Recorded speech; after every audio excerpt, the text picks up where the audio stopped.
ایک حدیث میں نبی صلی اللہ علیہ وسلم نے فرمایا کہ جو لوگ اللہ تعالیٰ کے ذکر کے لیے جمع ہوتے ہیں ان کا مقصد صرف اللہ تعالیٰ کی رضا ہو، ان کا مقصود جو ہو صرف اللہ تعالیٰ کو راضی کرنا ہو۔ ہمارا مقصد کیا ہے یہاں پر بیٹھنے کا؟ کہ صرف میرا اللہ ہم سے راضی ہو جائے، میرا اللہ ہم سے خوش ہو جائے۔ تو جن کا مقصد یہ ہے کہ میرا اللہ ہم سے راضی ہو جائے، جن کا مقصود صرف اللہ کی رضا ہو، تو پھر آسمان سے ایک فرشتہ اعلان کرتا ہے اللہ کے حکم سے۔ جب مجلس ختم ہوتی ہے تو وہ فرشتہ اعلان کرتا ہے کہ بخشے بخشائے اٹھ جاؤ، اللہ تعالیٰ نے تمہاری تمام برائیوں کو نیکیوں سے بدل دیا ہے۔ سبحان اللہ، کتنی مبارک یہ مجلس ہے۔ اور ایک حدیث میں نبی صلی اللہ علیہ وسلم نے فرمایا کہ قیامت کے دن بعض لوگوں کا حشر اللہ تعالیٰ اس طرح سے فرمائیں گے کہ ان کے چہرے نور کی طرح چمکتے ہوں گے اور وہ موتیوں کے ممبر پر بیٹھے ہوں گے اور لوگ انہیں دیکھ کر رشک کر رہے ہوں گے۔ لوگ کہہ رہے ہوں گے، حیران ہوں گے کہ ارے یہ کون لوگ ہیں جنہیں اتنا بلند مرتبہ ملا ہوا ہے، اور وہ کوئی انبیاء اور شہداء نہیں ہوں گے۔ تو ایک دیہات کے رہنے والے شخص نے جو ہے سوال کیا کہ یا رسول اللہ، مجھے ان کا حال بیان کر دیجئے تاکہ ہم انہیں پہچان لیں کہ وہ کون لوگ ہوں گے۔ دیکھیے قیامت کا منظر کیسا وہ منظر ہوگا، کتنی ہولناکیوں کا منظر وہ ہوگا کہ ہر کوئی نفسی نفسی کر رہا ہوگا اس وقت۔ لیکن کچھ لوگ ایسے ہوں گے جو موتیوں کے ممبروں پر بیٹھے ہوں گے اور ان کے چہرے جو ہیں وہ نور کی طرح چمکتے ہوں گے۔ تو جب ان سے پوچھا گیا، جب نبی صلی اللہ علیہ وسلم سوال کیا گیا تو نبی صلی اللہ علیہ وسلم نے فرمایا کہ یہ وہ لوگ ہوں گے جو اپنے گھروں سے اللہ کی محبت میں، جو مختلف خاندانوں سے، مختلف جگہوں سے نکل کر ایک جگہ پر اپنے اللہ کے لیے جمع ہو گئے ہوں اور اللہ کے ذکر میں مشغول ہوں گے۔ سبحان اللہ، اتنی بڑی فضیلت ہے۔ 70 سال گھر میں بیٹھ کر کوئی عبادت کرے اور ایک ساتھ ایک گھڑی کے لیے اپنے اللہ کے لیے جو نکلتا ہے تو 70 سال عبادت کرنے سے بھی افضل ہے۔ تو یہاں پر آنے کا جو مقصد ہے ہمارا وہ یہی ہے کہ ہمیں اللہ کا قرب حاصل ہو جائے، اللہ کے مقرب بندوں میں ہم شامل ہو جائیں اور اللہ کو راضی کرنے والے ہم بن جائیں، علم دین حاصل کرنے والے ہم بن جائیں۔ تو اللہ کے جو مقرب بندوں میں اگر ہمیں شامل ہونا ہے نا تو ہمیں جو ہے اس کے لیے کچھ نہ کچھ تو کرنا ہی ہوگا نا۔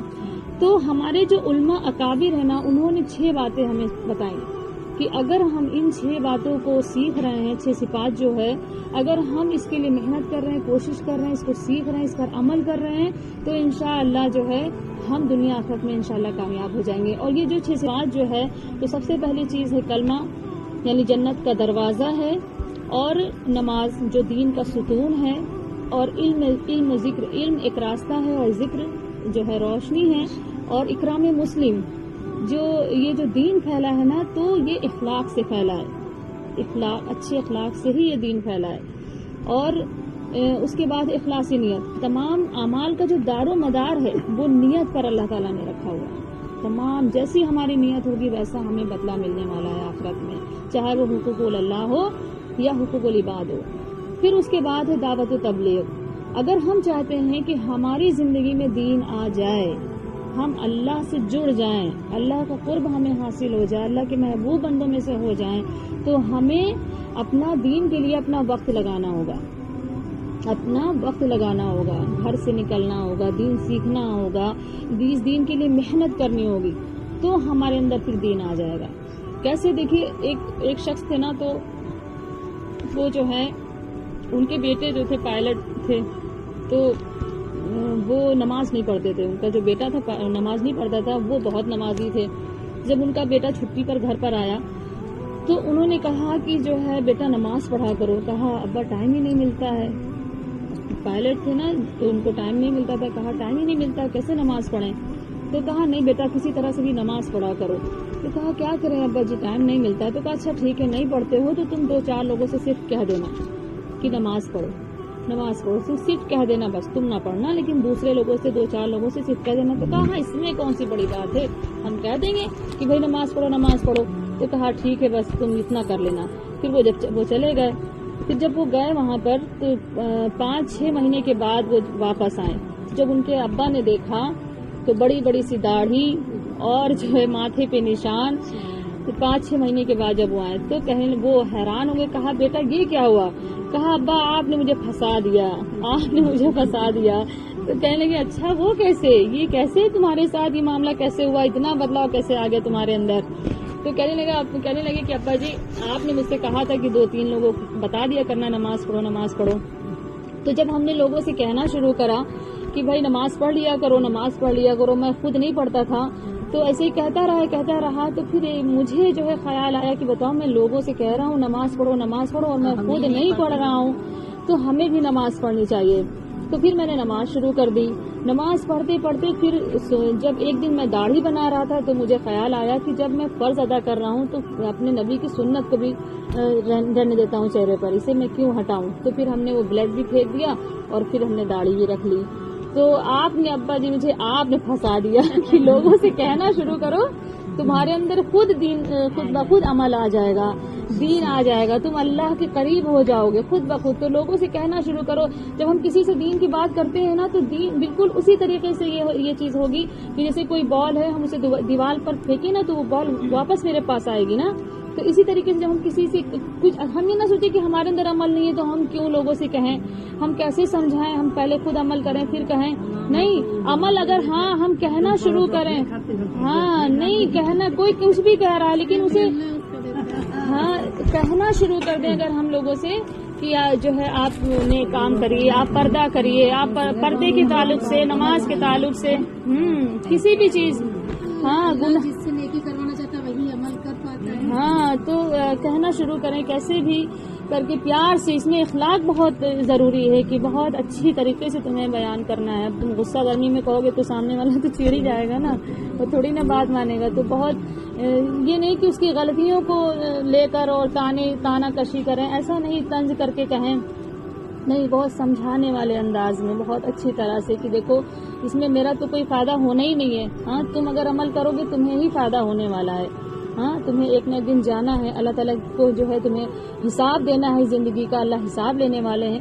تو اس طرح سے لوگوں کو سمجھانا شروع کریں تو انشاءاللہ ضرور اثر ہوگا.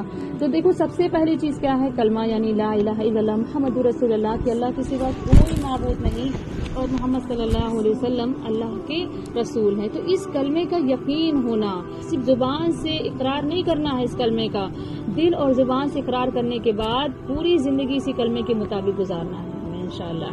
اور یہ یقین رکھنا ہے کہ سب کچھ کرنے والی ذات صرف اللہ تعالیٰ کی ہے، اللہ کے سوا کوئی ایسی ذات نہیں ہے جو کچھ بھی کر سکے. ہمیں نفع اور نقصان صرف اللہ ہی دے سکتے ہیں. بغیر اللہ تعالیٰ کی ذات ایسی ہے نا، چیزوں کے بغیر بھی وہ ہمیں نفع پہنچا سکتا ہے جب اللہ چاہے. اور اللہ کی ذات ایسی ہے کہ تمام چیزیں موجود ہوں گی لیکن اللہ نہیں چاہے گا تو ہمیں وہ نفع نہیں پہنچا سکتا ہے، نقصان ہی ہو جائے گا ہمارا تمام چیزوں کے باوجود بھی. اور دیکھیے محمد صلی اللہ علیہ وسلم کی جو زندگی ہے تو وہ ہمارے لیے بہترین نمونہ ہے. ان کا جو طریقہ ہے، جو پاک طریقہ ہے، اگر ہماری زندگی میں ہوگا تبھی ہم دنیا اور آخرت میں کامیاب ہوں گے.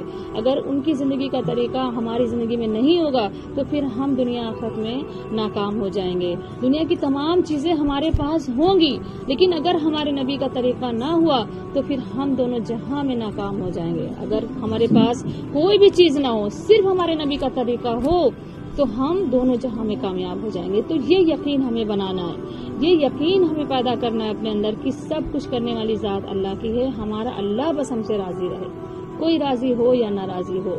تو اپنے ایمان کو ہمیں مضبوط کرنا ہے. اللہ تعالیٰ نے دیکھو ایمان والوں کی صفت کیا بیان کی کہ ایمان والے تو وہ ہیں کہ جب اللہ تعالیٰ کا نام لیا جاتا ہے تو ان کے دل ڈر جاتے ہیں، اور جب اللہ تعالیٰ کی آیتیں ان کو پڑھ کر سنائی جاتی ہیں تو ان کے ایمان اور قوی ہو جاتے ہیں اور مضبوط ہو جاتے ہیں، اور وہ اپنے رب ہی پر توکل کرتے ہیں، اپنے رب پر ہی بھروسہ کرتے ہیں، وہ کچھ بھی ہو جائے. اور اللہ نے ایک جگہ فرمایا کہ ایمان والوں کو تو سب سے زیادہ اللہ ہی سے محبت ہوتی ہے، سب سے زیادہ اللہ سے محبت ہوتی ہے. ایک مرتبہ محمد صلی اللہ علیہ وسلم کے پاس حضرت عمر رضی اللہ تعالیٰ عنہ آئے اور کہنے لگے کہ یا رسول اللہ، میں اپنی والدین کے بعد اور اپنی جان کے بعد، اپنی والدین اور اپنی نفس کے بعد سب سے زیادہ اللہ رسول سے محبت کرتا ہوں. تو عمر رضی اللہ تعالیٰ عنہ نے فرمایا کہ اے عمر، تو ابھی ایمان والا نہیں بنا، ایمان والا نہیں بنا. تو عمر رضی اللہ تعالیٰ عنہ نے کہا کہ یا رسول اللہ، میں اپنی جان کے بعد پھر اللہ رسول سے سب سے زیادہ محبت کرتا ہوں. تو پھر نبی صلی اللہ علیہ وسلم فرمایا کہ اے عمر، تو ابھی بھی ایمان والا نہیں بنا. تو پھر عمر رضی اللہ تعالیٰ عنہ سمجھ گئے، کہیں گے یا رسول اللہ، میں اپنے والدین سے زیادہ میں اپنی جان سے زیادہ، سب سے زیادہ اللہ رسول سے محبت کرتا ہوں. تو پھر نبی صلی اللہ علیہ وسلم نے فرمایا کہ اے عمر اب تو ایمان والا بنا، اب تو ایمان والا بنا. تو سب سے زیادہ جب ہمارے دل میں اللہ رسول کی محبت ہوگی تو پھر ہم ایمان والے کہلائیں گے. اور پھر ہمارے دل میں ہونی بھی چاہیے محبت سب سے زیادہ، کیونکہ والدین جو ہیں وہ دنیا میں لانے کا صرف ذریعہ ہے. ہاں، ہمیں بنانے والی ذات اللہ تعالیٰ کی ہے، دنیا میں بھیجنے والی ذات اللہ تعالیٰ کی ہے. ہاں، اور اسی کے پاس ہمیں جانا ہے. تو سب سے زیادہ محبت اللہ کی ہونی چاہیے، اور اللہ بھی تو سب سے زیادہ محبت کرتے ہیں ہم سے. یہ دیکھیے زمین آسمان سب اللہ کی اطاعت میں لگے ہوئے ہیں، ایک ایک چیز اللہ کی حمد و ثنا بیان کر رہی ہے، اللہ کی تعریف کر رہی ہے. تو ہمارے دل میں کیوں نہیں محبت ہونی چاہیے سب سے زیادہ اللہ کی؟ دیکھیے اللہ تعالیٰ بہت بڑی قدرت والا ہے، بہت بڑی طاقت والا ہے، بہت بڑے خزانے کا وہ مالک ہے. یہ یقین ہمیں بنانا ہے. اتنی بڑی شان رکھنے والا ہے اللہ تعالیٰ. جب دیکھو ایک مرتبہ جب نبی صلی اللہ علیہ وسلم جب معراج پر گئے نا، تو جب چوتھے آسمان پر سے آپ کا گزر ہوا تو آپ نے جو ہے ایک لشکر کو دیکھا. وہاں پر ایک مخلوق دیکھی، ایک ایسی لشکر دیکھی جس کا نہ اول نظر آ رہا تھا نہ آخر نظر آ رہا تھا. اتنا وہ لمبا چوڑا اس قدر تھا کہ اس کا اول آخر نظر ہی نہیں آ رہا تھا. تو نبی صلی اللہ علیہ وسلم نے حضرت جبرائیل علیہ السلام سے پوچھا کیا، جبرائیل یہ کون سی مخلوق ہے کہ جس کا نہ اول نظر آ رہا نہ آخر نظر آ رہا ہے، کون سی مخلوق ہے؟ تو حضرت جبرائیل علیہ السلام نے سوچی کیا، دیکھیے فرمایا کہ جبرائیل علیہ السلام نے فرمایا کہ اللہ تعالیٰ نے وحی کا سلسلہ مجھے دیا، اور آدم علیہ السلام سے لے کر آپ تک میرا وحی لے کر آنا اور جانا ہوا کرتا تھا، آسمان سے زمین، زمین سے آسمان. اب سوچو کہ کتنا بڑا وہ وقفہ تھا کہ آدم علیہ السلام سے لے کر نبی صلی اللہ علیہ وسلم کا جو وقت وہ گزرا ہے، کتنا لمبا وہ وقت، اور کتنی بار ہر نبی کے پاس کتنی بار ان کو آنا جانا ہوتا تھا. تو فرمایا کہ اے نبی، آدم علیہ السلام سے لے کر آپ تک ہم جتنی بار بھی وحی لے کر آئے ہیں گئے ہیں، ہم نے آج تک اللہ کی قسم اس کا نہ اول دیکھا ہے اور نہ آخر دیکھا ہے. اوہ اللہ اکبر. سوچئے ایسی مخلوق کو بنانے والا وہ خالق کیسا ہوگا، وہ اللہ. اللہ اکبر. ہم غور کریں کہ اللہ کتنی شان والا ہے. اللہ کے پاس ایک فرشتہ ہے نا، تو اس فرشتے کا جو یہ انگوٹھا ہے، انگوٹھے میں جو ناخون ہے نا، اس ناخون پر سارا سمندر اٹھا کر رکھا جائے تو ایک بوند پانی نہیں نیچے ٹپکے گا. اتنا بڑا اللہ ہے. اللہ کی بنانے والی مخلوق دیکھو کیسی ہے خالی. اور ایک فرشتہ نہیں، لا تعداد فرشتے اللہ تعالیٰ کے پاس ہیں، لا تعداد فرشتے ہیں. اللہ تعالیٰ کے پاس ایک ایسی جنت ہے، 7ویں آسمان پر ایک ایسی جنت ہے، محل، مطلب ایک جنت میں محل ہے، وہ اتنا بڑا محل ہے کہ اس محل کے اندر اگر 7 زمینوں کو اٹھا کر اس میں رکھا جائے تو ایک بکری کی اتنی ہمیں نظر آئے گی وہ جگہ. سوچو وہ محل کتنا بڑا ہوگا، وہ جنت کتنی بڑی ہوگی، اور اللہ تعالیٰ کیسے ہوں گے. سبحان اللہ. ایسے اللہ کی محبت کو ہم بھر لیں، کیسے ہم ایسے اللہ کی نافرمانی کریں. سوچئے جو اللہ اتنی بڑی قدرت والا ہے، ایسی ایسی چیزوں کو کنٹرول کرے ہوئے ہے، جو اللہ ان سب کو کنٹرول کرے ہوئے، کیا وہ ہمیں کنٹرول نہیں کر سکتا ہے؟ ہمیں نہیں کر سکتا ہے، لیکن ہمارا امتحان ہو رہا ہے. اللہ تعالیٰ ہمارا امتحان لے رہے ہیں. اللہ تعالیٰ نے فرمایا کہ ہم نے تمہیں زندگی اور موت اسی لیے دی ہے تاکہ ہم تمہیں آزمائیں کہ تم میں سے کون اچھا عمل کرتا ہے. تو ہماری آزمائش ہو رہی ہے. ہمارا ایک ایک سیکنڈ، ایک ایک منٹ، جو بھی ہم کر رہے ہیں، جو ہم دیکھ رہے ہیں، جو ہم سن رہے ہیں، سب کچھ ہمارا نوٹ ہو رہا ہے، سب کچھ لکھا جا رہا ہے. تو ایسے اللہ سے ہمیں چاہیے کہ ہم محبت کریں، ایسے اللہ کے حکموں کو ہم مانیں، اور ایسے اللہ سے ہی امیدیں لگائیں. اخلاص کے ساتھ کلمہ پڑھیں. اخلاص